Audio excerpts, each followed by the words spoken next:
साथ में भोजपुरी के महान कॉमेडियन हमारे महेश भैया बानी गुरु जी, उनके साथ मेरा तो काफ़ी फिल्में हैं, उनके साथ तो बहुत कुछ अच्छा लगता है कि प्रकाश भाई सामने कई बार बात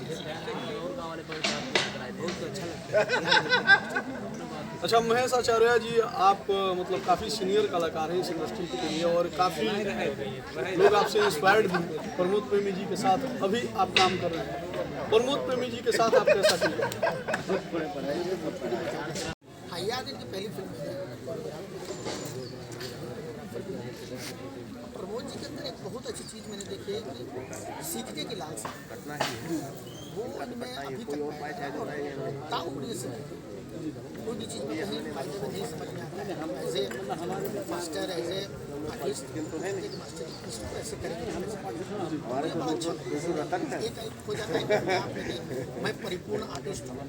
वो तो पतन का कारण है। प्रमोद जी आज सीखते डांस में बहुत मेहनत करते हैं और पूरी जनता हमारी गवाह इस बात की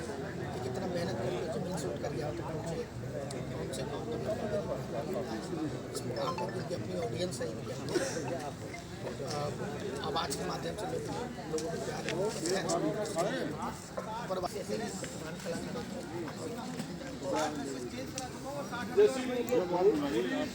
एल्बम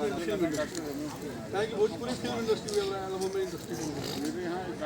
मिला जुला के मैंने वो बात कहल जाए तो मैंने ग्राउंड लेवल पर अगर देखल जाए तो प्रमोद प्रेमी से बड़का अहदा कोनो कलाकार के नहीं है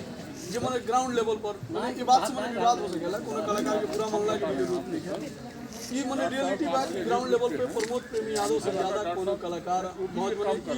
जो 2 साल वाला जो समय है ये 2 साल में मैंने प्रमोद प्रेमी यादव तो मैंने एक तरफा के बाजे ही नहीं खन जाए ठीक बा एक मैंने असर मैंने रहा करियर पे कितना पड़ा लेकिन बाजे के सब कोई बाजता क्योंकि ना अब थोड़ी गई कि हमारा घर बाजे क्योंकि आप सबके प्यार बा, आप सबके नज़र में बाजता हमारा घर सब लोग बाजता अच्छा लगता है, सब कोई बराबर बा, सब कोई मेहनत करता। राहुल बड़ा कौन बाकी रवा माइक के सामने बोलता नहीं कि बाजता नहीं कि कितना धैले बा केहू डांस में केहू धैले बा ये कंपटीशन है में क्योंकि आजकल के गाना तो 10 दिन खातिर हिट होता है, फिर 10 दिन में फिर दूसरा गाना हिट हो जाता है, कब दूसरा हो जाता है। पहले वाली बात नहीं है ना, प्रतिदिन एल्बम छूटता है सब भाई